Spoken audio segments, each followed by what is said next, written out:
Emprendemos de nuevo esta ruta que nos lleva a través de los pueblos de nuestra provincia, siguiendo en esta ocasión un camino muy transitado a lo largo de los tiempos, aquel que conducía al pueblo históricamente más importante y emblemático de la actual provincia de Albacete, llave de España y cabeza de toda Extremadura, Alcaraz, destino de nuestro programa de hoy. Alcaraz es una ciudad tocada por el embrujo de la época medieval, aunque antes, desde el Neolítico, ha ido recibiendo la influencia de los sucesivos pueblos que aquí han ido dejando su huella. Íberos, celtas, romanos y visigodos compartieron un territorio que en otros remotos tiempos estaba cubierto por el mar, a juzgar por estas extrañas formaciones en la caliza en el paraje conocido como los Batanes, que asemejan colmenas gigantes, y que no fueron erosionadas por el tiempo, sino por el agua. El actual emplazamiento y nombre de Alcaraz se debe a los árabes, que la tomaron en el año 712 y cambiaron su ubicación al Cerro de San Cristóbal. Perteneció al Califato de Córdoba, más tarde al Reino Taifa de Toledo y luego al Imperio Almorávide. Se valoraba su estratégica situación entre Castilla y Andalucía. De esta época son los restos de su castillo, donde árabes y cristianos se hicieron fuertes. Las ruinas de la Torre de la Cigüeña en la plaza del Alcaraz Viejo fueron testigos del cerco y asedio que sufrió esta población los días previos a la histórica fecha del 23 de mayo de 1213, cuando Alfonso VIII, rey de Castilla, entra victorioso tras haber derrotado a las tropas del por entonces gobernador musulmán Aben Amez, convirtiendo a Alcaraz en avanzadilla de la Reconquista. Grabado en su escudo quedaría la célebre frase que justificaría la importancia del enclave: Alcaraz, llave de España y cabeza de toda Extremadura. Entre los muchos y relevantes documentos que se conservan en su archivo histórico, hemos querido mostrarles este fechado un 6 de marzo de 1268. Es un documento de compra-venta entre un moro y un cristiano, redactado en castellano antiguo y en árabe, y que da una medida del ambiente que se vivía en aquel siglo XIII, donde no todo eran luchas, aunque sin duda al moro le tocó la peor parte, el camino de la retirada. También en este siglo tuvo lugar una importante entrevista en Alcaraz entre Alfonso X el Sabio y Jaime I de Aragón, para repartirse las futuras conquistas a los musulmanes. Dicho encuentro se produjo en lo que hoy es el santuario de la Virgen de Cortes, patrona de Alcaraz, llamada así precisamente por esa asamblea celebrada por las Cortes de Castilla y Aragón. Una vez conquistada Alcaraz, su importancia estratégica fue notoria. 2000 soldados de a pie componían su guarnición. Desde esta posición se consolidó el territorio y se fueron anexionando otros nuevos en las inmediaciones.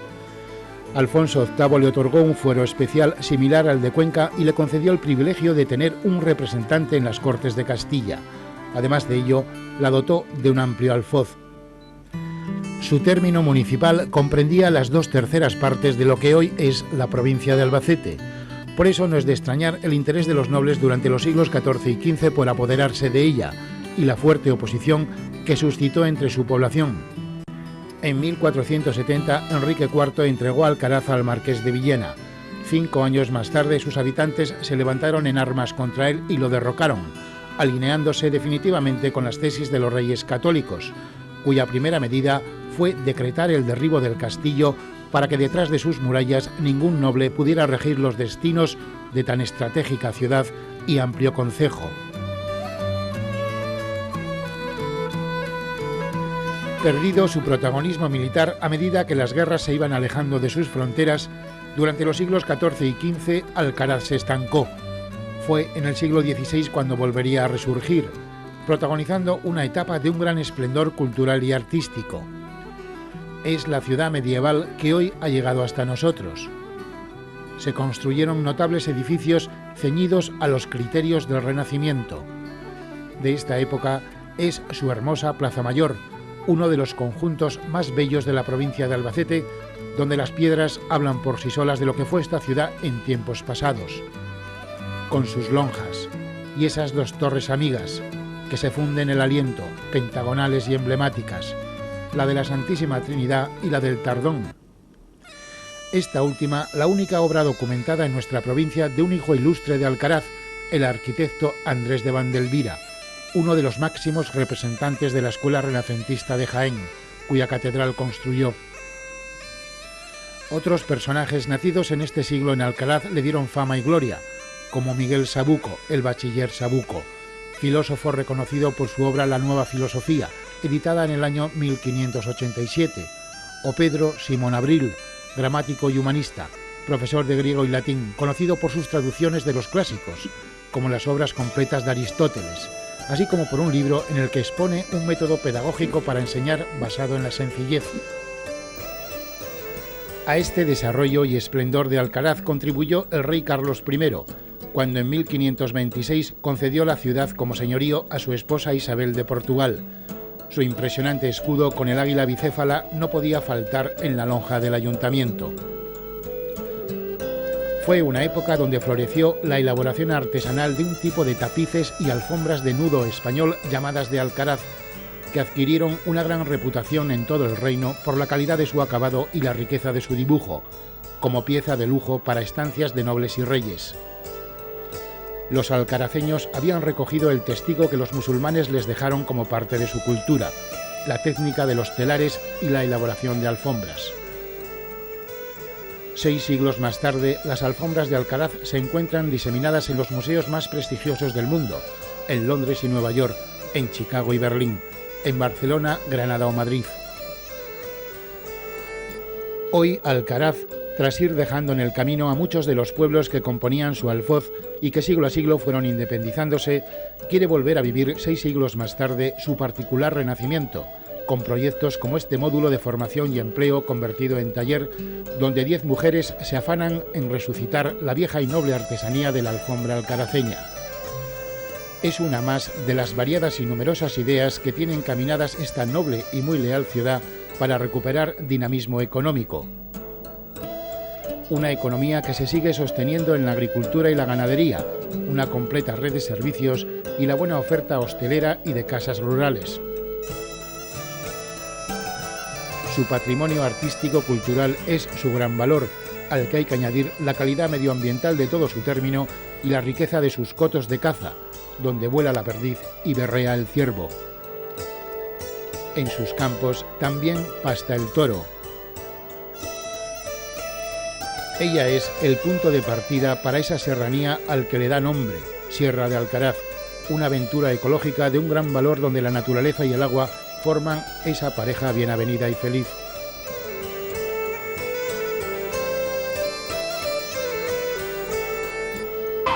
Albacete para todos. Quienes hablan de Alcaraz suelen referirse a ella como puerta de la sierra que le da nombre, quizá desconociendo que también es ventana, la que forma el arco apuntado de los restos que han quedado de lo que era el acueducto existente entre los cerros de Santa Bárbara y San Cristóbal, por donde pasaba la red que abastecía de agua a la ciudad medieval.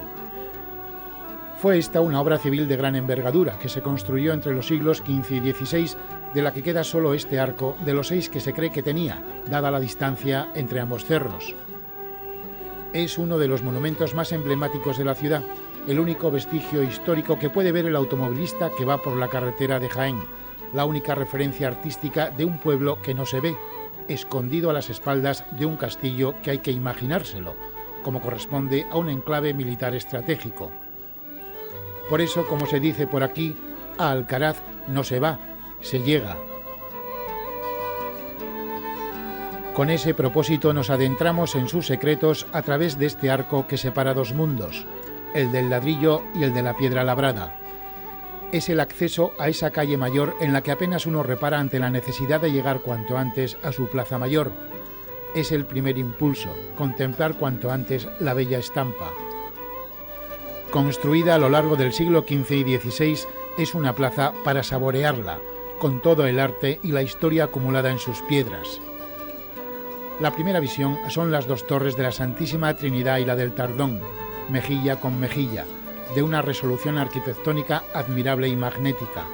Bien, la iglesia de la Santísima Trinidad de Santa María está ubicada junto a la Plaza Mayor de Alcaraz y al lado de una pequeña plaza que fue el antiguo cementerio de Alcaraz. Actualmente es la única iglesia abierta al culto de las 5 que tuvo en la Edad Media. Es probablemente la única obra gótica homogénea de todas las iglesias de la provincia de Albacete. Su fundación se debe a un caballero francés, Louis François, que colaboró con el rey Alfonso VIII en la batalla de las Navas de Tolosa y que luego en la toma de Alcaraz también colaboró junto a él en el 1213. Evidentemente, lo más importante del exterior es la portada gótica del siglo XV de gótico tardío. Es una puerta abocinada apuntada con 5 arquivoltas. La del exterior forma un arco conopial con un rico florón central, enmarcando toda la portada con 2 pináculos góticos muy elevados. Al fondo de esta puerta estaría el parteluz, que sostiene 2 arcos conopiales que da acceso al templo, y sobre él se celebra un grupo escultórico que sería la Santísima Trinidad, y detrás de este grupo está el tímpano decorado con una tracería geométrica.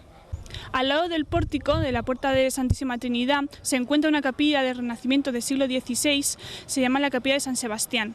Esta capilla se le atribuye a los discípulos de Andrés de Vandelvira. Se podría dividir en 2 cuerpos. El primer cuerpo inferior está compuesto por un arco de medio punto y en las enjutas estarían decoradas con 2 medallones de bustos masculinos.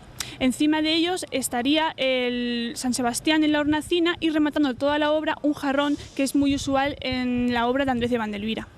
Otro elemento importante en el exterior es la torre de la Santísima Trinidad.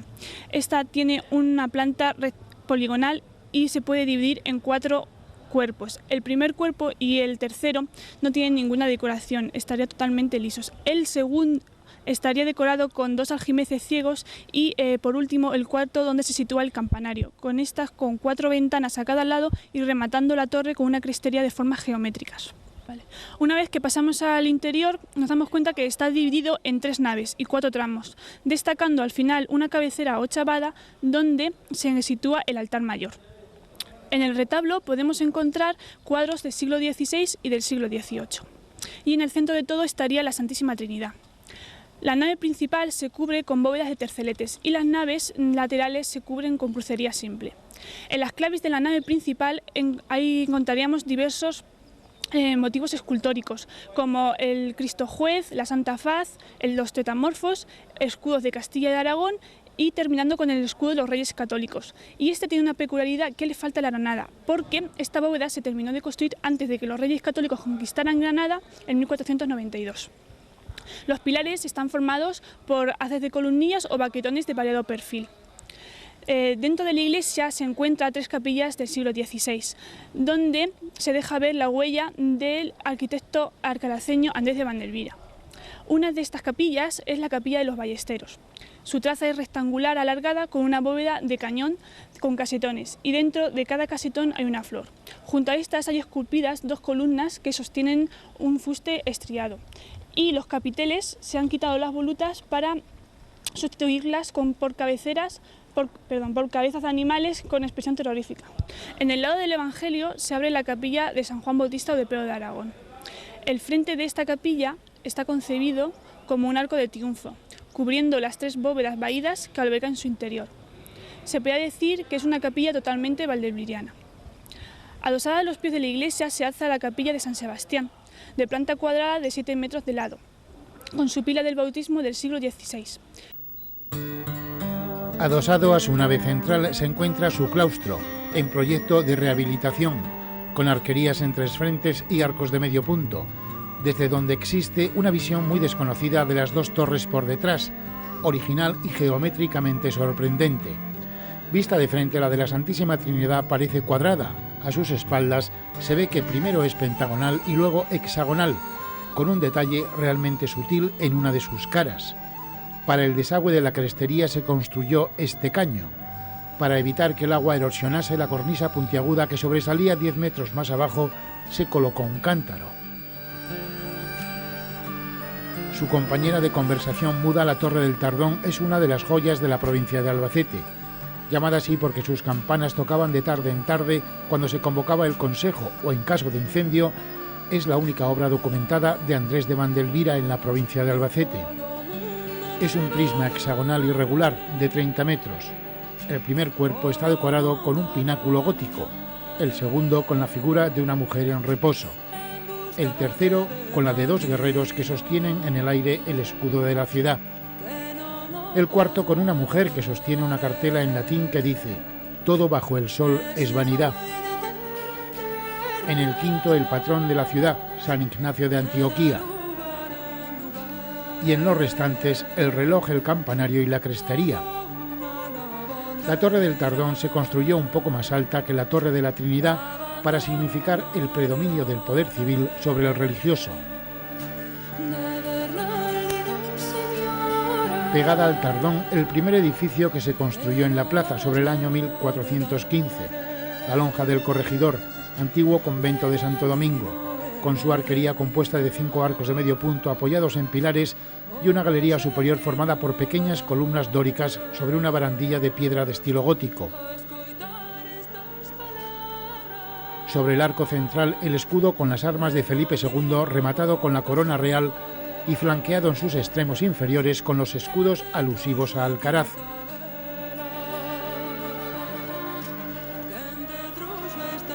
En su base, una escondida fuente sigue calmando la sed del lugareño y el peregrino.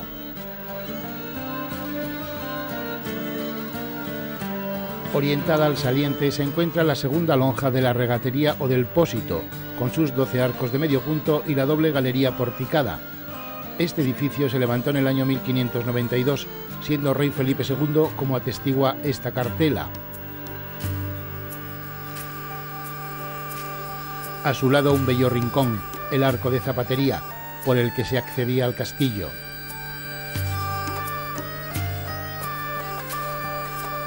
La tercera lonja, donde se encuentra su actual ayuntamiento, es la del Alorí, con sus 5 arcos de medio punto y su galería porticada.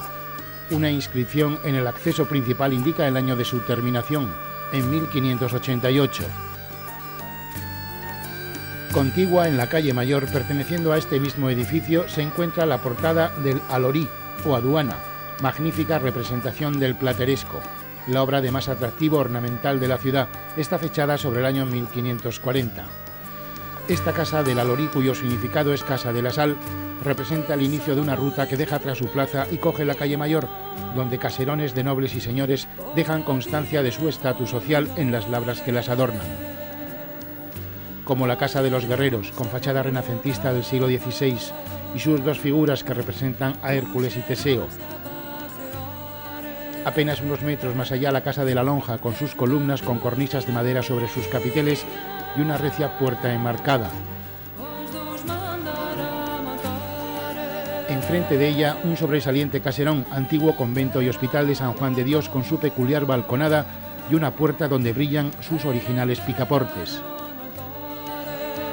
Es la casa de Julián Rubio, un alcaraceño que ha querido enseñarnos sus 2 patios interiores. El uno es una estancia amplia, abierta, con su antigua columna para el solaz descanso en el verano. El otro diminuto en el corazón de la casa. Calle Mayor abajo descubrimos otra casa rehabilitada. En la viga de madera de su balcón puede verse la fecha de su construcción, en 1611. Nuevamente en su interior admiramos un patio renacentista con 7 columnas. Es el patio de Pepa, uno de los muchos que existen en esta población.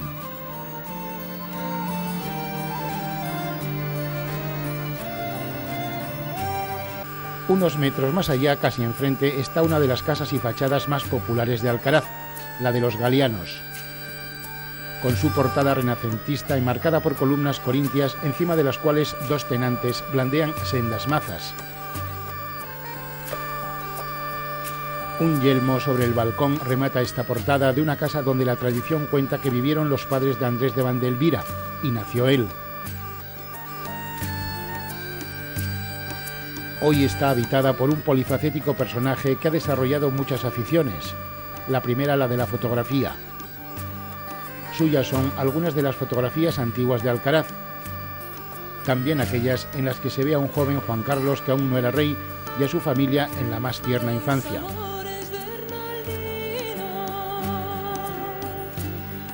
Para el recuerdo y como oro en paño, aún conserva las antiguas cámaras que son reliquias de la evolución de la fotografía en el siglo pasado. Sin embargo, por lo que se le conoce a Adolfo López Palop es por haber enriquecido su jubilación con la artesanía del cuchillo y la navaja. Bien, explíquenos usted qué está haciendo. Pues estoy tratando de ponerle el clavillo para sujetar la hoja en el cabo, que esto se llama el cabo, las cachas, que es el cabo, que esto es de un cuerno de ciervo, una punta de un cuerno de ciervo pulida, quitándole la cara de exterior y se queda como si fuese marfil, parece marfil. Y es lo que estoy tratando de hacer. Bien, usted, por lo que veo, es un artesano que se dedica al mundo de la cuchillería, de la navaja. Yo le explicaré, yo soy autodidacta, la realidad yo no soy cuchillero. Ni tengo la categoría de los cuchilleros de Albacete, pues los expósitos, hay una gente que son maravillosos haciendo cuchillo y navajas. Yo simplemente soy un aficionado, simplemente, que me gusta y me entretengo y ya está, y nada más que eso. Y saco alguna cosa que parece que son un poco bonitas algunas, otras no, pero bueno, ahí sale un poco de cada cosa. Bien, veo que tiene usted navajas aquí de diferente tipo, con unos mangos preciosos. Pues ¿Podría explicármelas? Sí, aprovechando, sí, por ejemplo, esta es de una punta de cuerno de ciervo, con las dos puntas aprovechándola y se le ha hecho un arreglo y queda bonita. Luego tengo aquí otra, que esta es de cuerno de toro, muy adornada, esa lleva mucho trabajo. Lleva unas incrustaciones de latón en la hoja, es de cuerno de toro. Y luego está esta, que es aprovechando el cuerno de un corzo, se le ha dado la forma del cuerno del corzo, sencillamente. Es decir, que funciona perfectamente, es una navaja y está hecha con un cuerno de corzo. Que es curioso porque esta navaja no se suele ver por casi ningún sitio.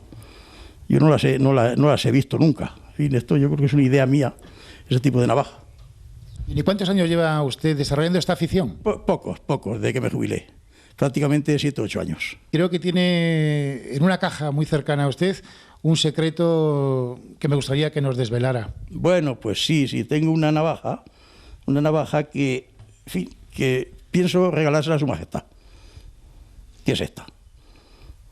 Bien, una navaja que tiene un estuche de nogal de raíz, forrado terciopelo, que tiene una curiosidad, que tiene detrás una moneda de su abuelo, Alfonso XIII, una moneda de 50 céntimos de plata, incrustada, porque es una curiosidad.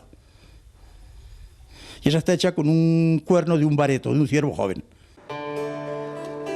La tradición navajera albaceteña entró de la mano mudéjar por Alcaraz, como así lo acredita un documento que se conserva en su archivo municipal, donde se habla de que en el año 1377 fueron expulsados unos moros que hacían cuchillos y navajas. Descansa Alcaraz sobre la ladera del Cerro de San Cristóbal, con sus apretujadas moradas al sol de levante, donde se han ido acomodando los barrios más populares. A pesar de estar orientado al norte, es un pueblo lleno de luz. La larga avenida de la calle Barrena, que corre en paralelo con la calle Mayor, es una repetición de encalados blancos y pulcros, con una variada oferta de callejuelas que bajan y suben. Algunas de ellas cuentan con el alivio del pasamanos para hacer menos dura la remontada de estas pequeñas vías, que son un calco las unas de las otras.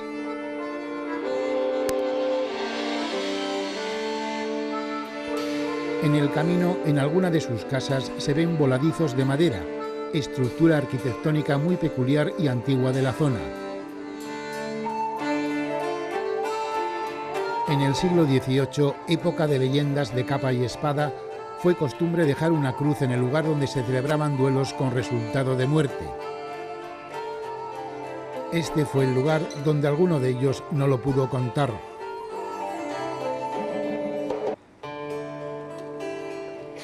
Es uno más de los muchos rincones que atesora esta localidad, que también tiene su barrio gitano, con sus peculiaridades y su laboriosa vida.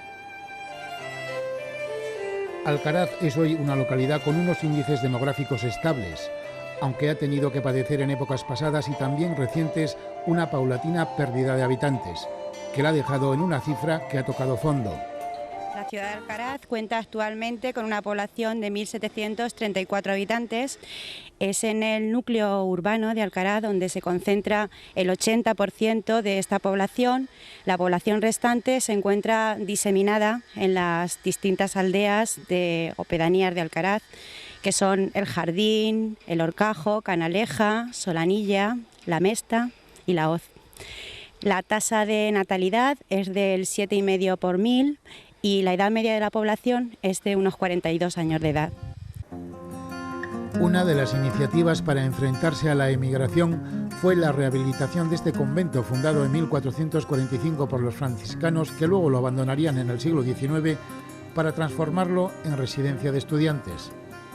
Esto ocurrió a lo largo de finales de los 70, en que debido a la emigración y las pocas expectativas que había en la zona de estudios, ya que la mayoría de los estudiantes terminaban con la enseñanza primaria y no tenían opciones de poder estudiar aquí, tenían que desplazarse a sitios muy lejanos y económicamente no podían, pues entonces un grupo de gente se movilizó y se encargó a la Diputación un estudio para reconvertir el edificio tan antiguo en lo que era una residencia de estudiantes con todos los servicios necesarios para este tema.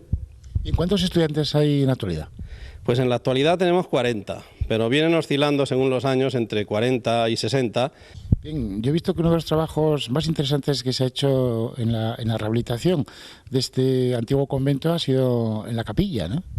Efectivamente, la capilla, hundida por un terremoto, pues estaba muy deteriorada y se pensó en rehabilitarla, y a lo largo de varias escuelas taller se ha ido haciendo una rehabilitación que, si bien no coincide exactamente con la realidad, pero al menos ha hecho que este edificio se haga funcional y pueda ser utilizado ahora por los estudiantes y en general por el pueblo y la comarca para diversos actos culturales que se celebran en él.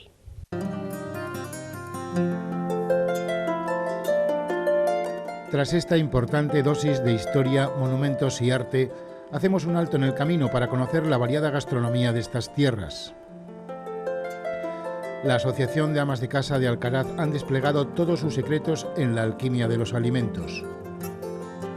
Su propuesta culinaria es una rica mezcla de las tradiciones serranas y del llano. En ella se conjuga todos los elementos que da el terreno. Hoy les presentaremos dos desconocidos platos muy característicos de su cocina: las collejas en salsa y el arroz con pata. ¿Cómo se llama el plato que nos va a presentar usted? Se llama salsica de collejas. Se refríen los ajos. Luego se le echa las collejas y se refríen. Luego se le echa el huevo y se refríe. Luego se le echa el pan, un poquito de pimentón y el chorizo y un poquito de agua. Y se le deja un poquito de cocer y se le va dando huerta y rogándolo y ya se queda estupendamente.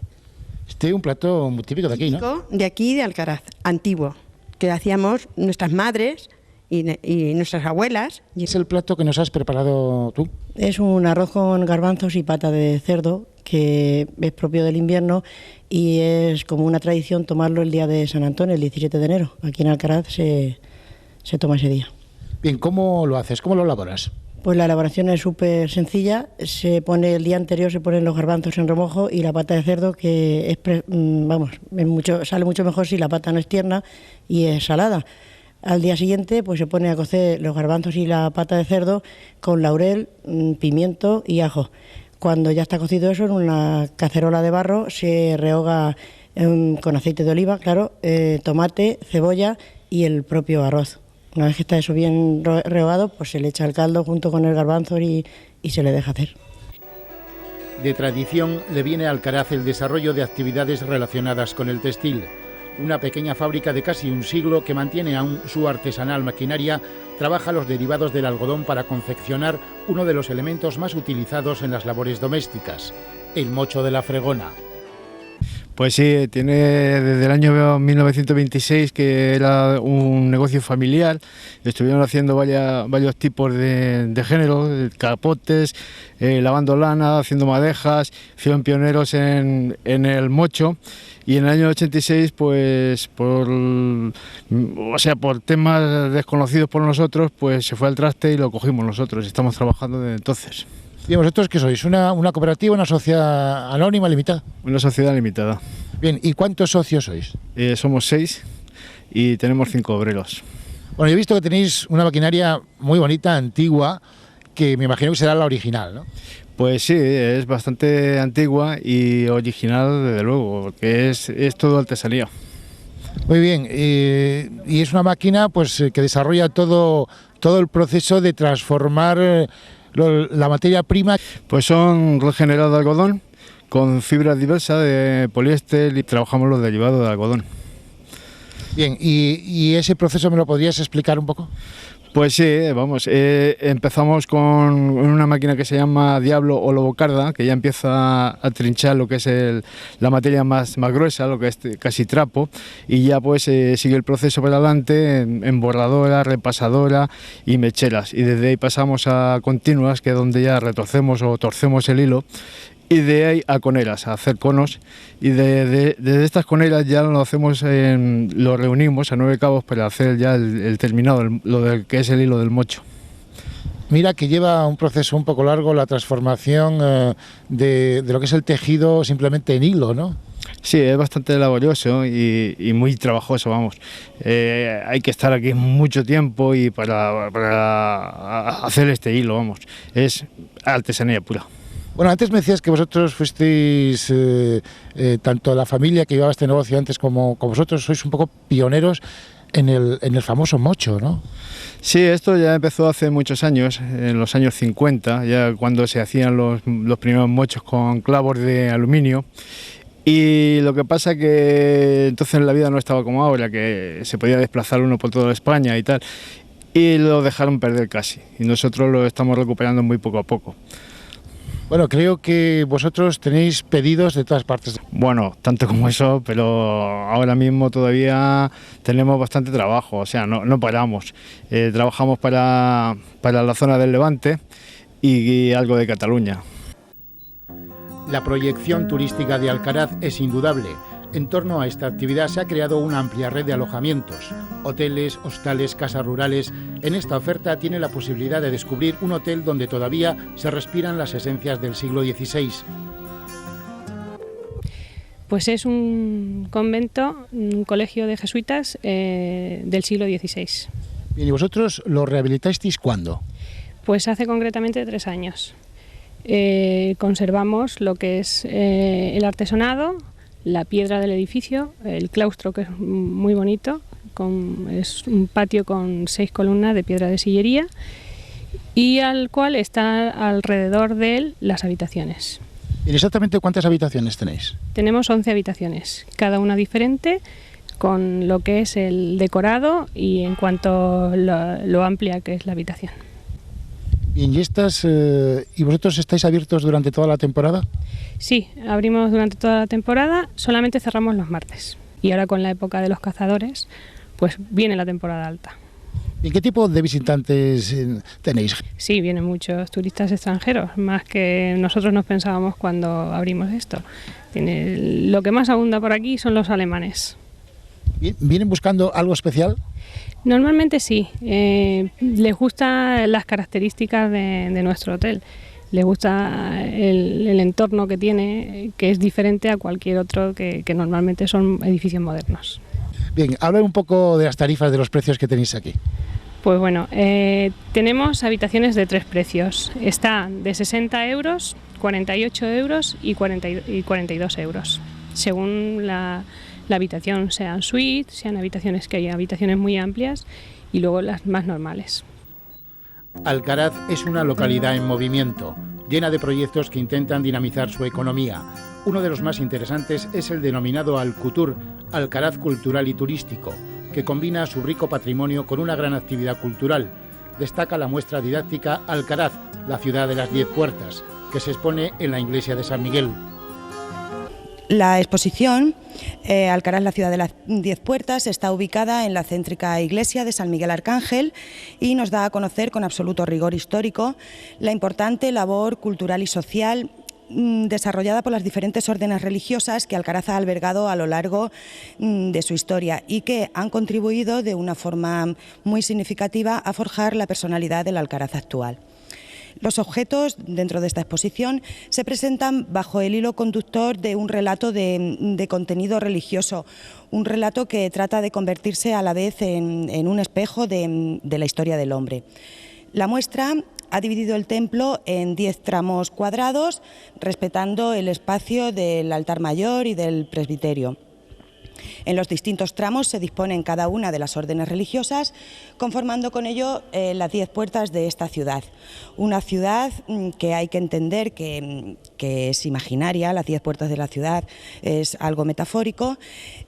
Una ciudad, donde se dan la mano cultura, religión y arte, acercándonos a la historia de Alcaraz, que es la historia de todos nosotros. Una exposición donde se muestran algunas de las tallas, óleos y custodias más antiguas y de más valor de la provincia de Albacete, todas ellas patrimonio de Alcaraz. En esta visita obligada no podemos por menos de admirar su capilla del Rosario, donde están enterrados los padres de Andrés de Vandelvira. Sus arcos góticos ricamente decorados ofrecen una variada gama de motivos, muchos de ellos de una gran originalidad, como este oso tocando la gaita. O este otro, de claro contenido erótico.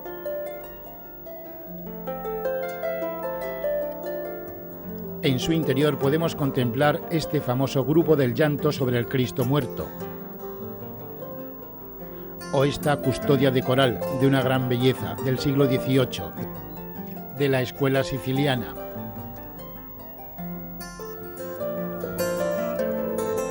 Con proyectos como este, Alcaraz camina en la dirección segura. Intenta Alcaraz conjugar 3 aspectos: su patrimonio, la naturaleza y el agua. En el paraje conocido como Los Batanes, los recursos medioambientales son de un gran valor. Una presa regula el agua del río de la Madre, que baja de las fuentes del Calar. En su recorrido va ofreciendo parte de lo que esta tierra guarda como un tesoro. Esta cola de caballo es uno de esos parajes para perderse y entrar en contacto con un paisaje y una naturaleza en su estado más puro.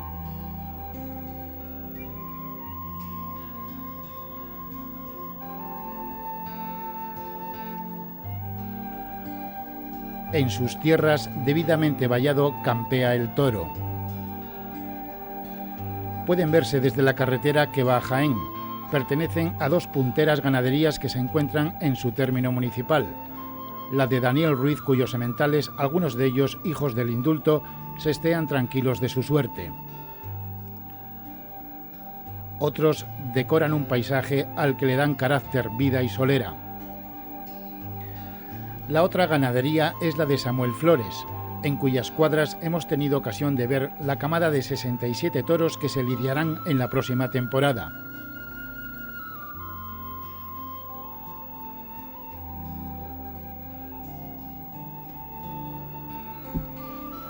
Aparte del toro, su finca del Palomar, que se extiende por varios términos municipales, es un espacio ecológico y un museo hecho a imagen y semejanza del personaje, cazador y ganadero de reses bravas. En la vivienda central, las cabezas de sus mejores toros se mezclan con las cuernas de trofeo.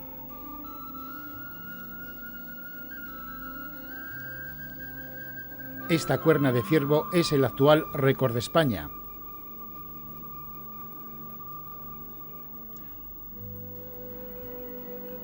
Su finca es una de las más importantes reservas de caza del territorio español, con un volumen de casi 500 animales de caza mayor, entre ciervo, venado, cabra hispánica y muflón.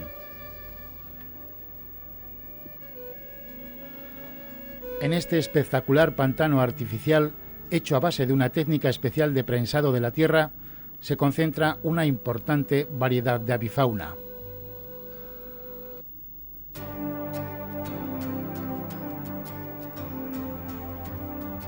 Una flota de tranquilas forchas pasean en este lago, donde se las puede ver en su peculiar vuelo a ras de agua.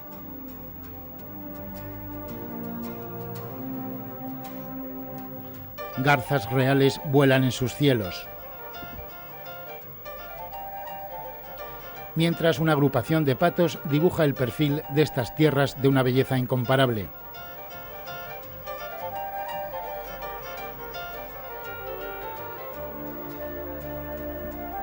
El espectáculo adquiere su máximo clímax cuando el ciervo reafirma su poder dentro de la manada, protagonizando el rito de la berrea. Al atardecer, el macho dominante ocupa este espacio, del que sistemáticamente va echando a todo aquel competidor que ose poner en duda su autoridad. Entre septiembre y octubre, los ciervos machos adultos se encuentran en su máximo esplendor. En los claros del bosque lucen sus cuernas altivos y orgullosos, bramando a los cuatro vientos, a sabiendas de que las hembras se encuentran preparadas para concebir, en celo. Luego comenzarán las peleas por hacerse con el liderazgo y con un harén, a quien transmitir los genes para generaciones venideras. Su bramido es el sexo sonoro de estas tierras de caza. Estimula la rica variedad de Alcaraz, un lugar que despierta el interés por descubrir, el afán en aprender y la capacidad para imaginar. Quizá con las últimas luces del atardecer, cuando llegue la noche, sin proponérselo, acabe encontrándose con algún viejo fantasma del pasado.